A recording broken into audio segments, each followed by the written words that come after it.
seven olan hala bağlar gider, kız seven olan hala bağlar gider. Ağaçta olma yalağı kırmızı, ağaçta olma yalağı kırmızı. Derse beteyi onu baban kızı, derse beteyi onu baban kızı. Buna görə, yəni bunu deyəsiz gündəyə bağlamışam.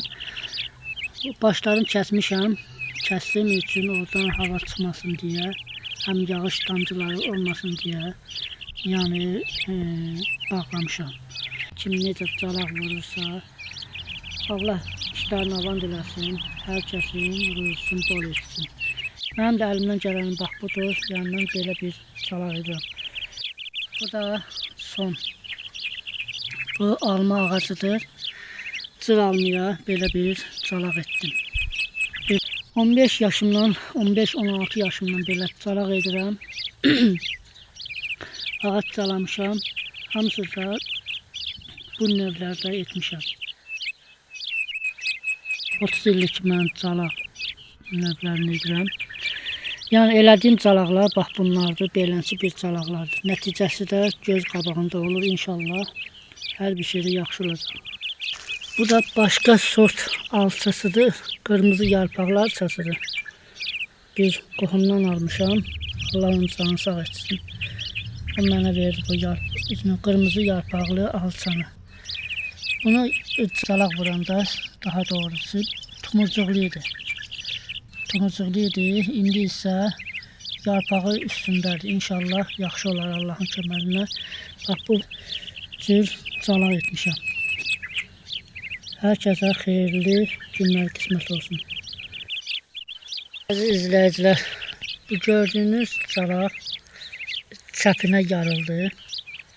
Bu çəpinə yarıldığına görə mən nə etməliyəm? Təbii ki, bu mən iplə, bu yaşıl iplə burasını sıxıb, yəni bunu qida alsın deyə onu mən elə bir iplə sıxacağım və yaxşı alınlar. Və beləncə 3 haçalı oldu. Yəni belə fərq etmir. 3 haçalı, 2 haçalı. Nə cür desin də eləncə bir aldıra bilir. Gördüyünüz bu calaq keçənki calaqdır. Bunu da 2 haçalı vurmuşdum. Bax qaydası da bax belədir. Bax budur. Yəni bitib. İnşallah bir dənə də dəstək qoyacağım. Belə bir yəni dik qalxsın. İnşallah bu da bunun da vəziyyəti yaxşı olar. Bizlər iplə bağladım. Sıxdım tamam. Yəni indi də gillə belə gilləyirəm ki, möhkəm tuturam ki, buradan hava keçməz. Əslində harlama ilə getsə də bu harlama bir müddət olur. Ondan sonra o qurumağa da doğru gedir. Ona görə nə etməlisiniz? Təbii ki, belə bir cığaranın üstündən su çilirsiniz və su çiliyəndən sonra buralar islandı. Yəni belə quluşqu ilə və yaxud nə iləsə belə su, yəni lesan kimi etməyin. Səngi kimi olsun ki, yəni buralar sulansın və sulanandan sonra həmən o cığaranın altı nəmləşəcək.